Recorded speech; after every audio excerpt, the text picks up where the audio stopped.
не без греха, и пусть в нее кинет камень тот, у кого нет греха, да, как говорится в Библии. Поэтому я не осуждаю никого из женщин. Если женщина там одумалась в 35 или в 40 лет, она имеет право на здоровую жизнь, на здоровое долгожительство, да.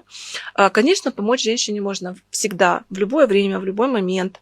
Женщина может обратиться к травам, лекарственным растениям, которые спасали жизнь нашим предкам и продолжают это делать по сей день. Наша планета изобилует лекарственными растениями, которые могут справиться с любым заболеванием. Что мы можем сделать в данном случае? Женщина может обратиться к гормональным женским травам, таким как боровая матка, красная щетка, цимицифуга, шалфей и многие-многие другие травочки, которые помогут женщине восстановить гормональный фон.